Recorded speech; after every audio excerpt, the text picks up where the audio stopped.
ಏನಾಗ್ಬಿಡ್ತದಪ್ಪ ಅಂತಂದ್ರೆ ಮುಂದೆ ಇದೇ ವಾತಾವರಣ ಬೆಳೀತದೆ. ಆದ ಬಳಿಕ ಇವ್ರು ಏನು ಮಾಡ್ತಾರೆ, ಇವ್ರು ಯಾವುದೇ ಪರಿಸ್ಥಿತಿ ಒಳಗೆ ಇವ್ನು ಹೊಡಿಬೇಕಲ್ಲ ಯಾರು ಭಾಗಪ್ಪಗ ಇಷ್ಟೆಲ್ಲ ಆಯಿತು, ಇವ್ನು ಹೆಂಗೆ ಹೊಡಿಬೇಕಪ್ಪ ಅಂತಂದ್ರೆ ಒಂದು ಈ ಕೇಸಿನಾಗಂದ್ರೆ ಕೇಸಿಗೆ ಬರ್ತಾನೆ ಇವ ಕೋರ್ಟ್ದಾಗ ಹೊಡಿಬೇಕು.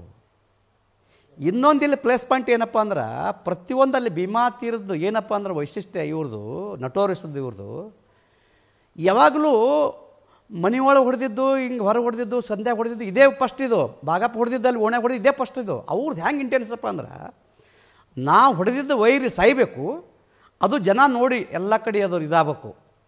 ಅವ್ರು ಮಾಡಿದ್ದೆಲ್ಲ ಅಲ್ಲಿ ಅಫ್ಜಲ್ಪುರದೊಳಗೆ ನಾಲ್ಕು ಮಾಡಿದ್ದು 4 ಮರ್ಡರ್ ಮಾಡಿದ್ದು. ಅದು ಬಸ್ ಸ್ಟ್ಯಾಂಡ್ ಹತ್ರ, ಇಲ್ಲಿ ಸಿಂದಗಿ ಕೋಟ, ಇಲ್ಲಿ ಎಲ್ಲಪ್ಪ ಅಂದ್ರೆ ರಾಂಪುರ, ದೊಡ್ಡ ಅಂದ್ರೆ ರಸ್ತೆಗಳು ಅಂದ್ರೆ ಮಾಧ್ಯಮಗಳು ಇಷ್ಟೆಲ್ಲ ಇದ್ದಿಲ್ಲಲ್ಲ. ಅವ್ರದ್ದೇನು ಇಂಥ ಹೊಡೆದಾರಪ್ಪ ಅಂತ ಹೇಳ್ಬೇಕಪ್ಪ ಎಲ್ಲ ಅಂಥ ಒಂದು ವಾತಾವರಣ. ಅದಕ್ಕೆ ಇವನು ಏನು ಆರಿಸ್ಕೊಂಡ್ರಪ್ಪ ಅಂದ್ರೆ ಭಾಗಪ್ಪ ಹೊಡ್ಯಾಕೆ ಜಾಗಗಳು ರಗಡಿದ್ದು.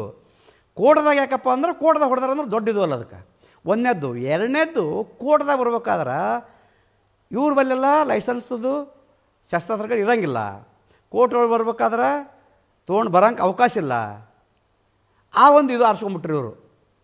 ಭಾಗಪ್ಪನ ಕೂಡ ಅವನು ಯಾವಾಗಲೂ ಅವನ್ನೆಲ್ಲ ಶಸ್ತ್ರಾಸ್ತ್ರ ಅವ್ರ ಹಿಂದೆಲ್ಲ ಅವರು ಸೈನ್ಯ ಅವಂದು. ಭಾಗಪ್ಪ ಹೊಂಟನಪ್ಪ ಅಂದ್ರೆ ಮದುವೆಗೆ ಹೊಂಟನಪ್ಪ ಅಂದ್ರೆ ನಿಂತು ನೋಡ್ತಿದ್ದ ಜನ. ಆ ರೀತಿ ಒಂದು ಇದು.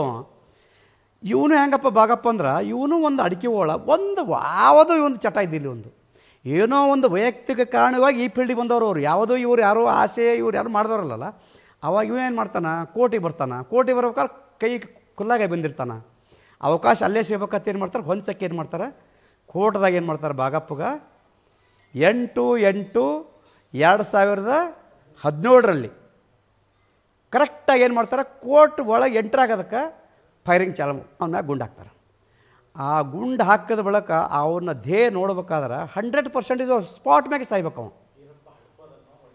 ಪೀರಪ್ಪ ಹಡ್ಪಂದು ಉಪಯೋಗ ತೊಗೊಂಡು ಮಾಡಿದ್ರು ಅವರೆಲ್ಲ. ಅಂದ್ರೆ ಅದನ್ನು ಏನು ಬ್ಲೇಮ ಇವರು ಅಪೋಸಿಟ್ ಪಾರ್ಟಿನಲ್ಲ, ಹೊಡೆಯವ್ರು ಯಾರಕ್ಕಿರ್ಲಕ್ಕ. ಇಲ್ಲಿ ಏನೇ ಬರ್ತದಪ್ಪ ಅಂದ್ರೆ ಯಾವಾಗಲೂ ಏನು ಬರ್ತದ, ಸಹಾಯ ತೊಗೊಂಡಿರ್ತಾರೆ. ಒಂದು ನಿನಗೆ ನಾ ಮಾಡಿಕೊಡ್ತೀನಿ, ನಿನಗೆ ನಾ ಮಾಡ್ತೀನಿ. ಈ ನಮ್ಮ ಇದ್ರೊಳಗೆ ಹೆಂಗಪ್ಪ ಅಂದ್ರೆ ಅವರೇ ಹೊಡಿಬೇಕತ್ತಲ್ಲ. ಅಂದ್ರೆ ಒಂದೊಂದು ಏನೋ ಕಾರಣ, ಅವ್ರಿಂದ ನಾ ಮಾಡ್ತೀನಿ, ನನಗೆ ನೀ ಮಾಡ್ಬೇಕಂತೇಳಿ ಪೀರಪ್ಪನ ಹೊಡಿತಾನೆ, ಹಡ್ಪದ ನಾವು. ಅದನ್ನು ಆ ಬಾಡಿ ನೋಡ್ಬೇಕಾದ್ರೆ ಅವ್ನು ತೊಗೊಂಡು ಹೋಗ್ತಾರೆ, ಸ್ಥಳೀಯ ಆಸ್ಪತ್ರೆಗೆ ಹೋಗ್ತಾರೆ. ಅಲ್ಲಿಂದ ಏನು ಮಾಡ್ತಾರೆ, ಹೈದ್ರಾಬಾದ್ಗೆ ಹೋಗ್ತಾರೆ. ಹೈದ್ರಾಬಾದ್ ಒಯ್ದಾಗ ಅಲ್ಲಿ ಡಾಕ್ಟ್ರ್ ಹೇಳ್ತಾರೆ, ಅವ್ನ ಬಾಡಿ ನೋಡ್ಬೇಕಾದ್ರೆ ಅವ 100% ಬದುಕಲೇಬಾರ್ದು. ಯಾರೂ ಡಾಕ್ಟರ್ ಸದ್ಯಕ್ಕೆ ಬದುಕ್ತಾನಂತ ಯಾರೂ ಊಹಿಸಲಿಲ್ಲ. ಜನನೂ ಆಯಿತು, ಯಾರೂ ಆಯ್ತು ನೋಡಿಲ್ಲ. ಆ ಪರಿಸ್ಥಿತಿ ಒಳಗೆ 8/8/2017 ಆಗಿದ್ದು ಬದುಕಿ ಬರ್ತಾನವ. ಬದುಕಿ ಬಂದು ಹ್ಯಾಂಗೆ ಆತಾನಪ್ಪ ಅಂತಂದ್ರೆ ಮೊದಲನೇಕ್ಕಿಂತ ದಷ್ಟು ಬಿಟ್ಟಾತಾನವ. ಯಾರೂ ಊಹಿಸಲಿಲ್ಲ. ಇತ್ತಿತ್ತಲಾಗ ಅವ್ನು ನೋಡಿದ್ರೆ ಆವಾಗಿನ ಆಸ್ಪತ್ರೆ ಒಳಗೆ ಇದ್ದಿಂದ ಫೋಟೋಗಳು ನೋಡಿ ಈಗಿನ ನೋಡಿದ್ರೆ ಅವನು ಗಾಡ್ ಗಿಫ್ಟ್. ಅವನು ಭಾಗಪ್ಪಂದು ಏನಪ್ಪ ಅಂದ್ರೆ ಗಾಡ್ ಗಿಫ್ಟ್ ಅವನು.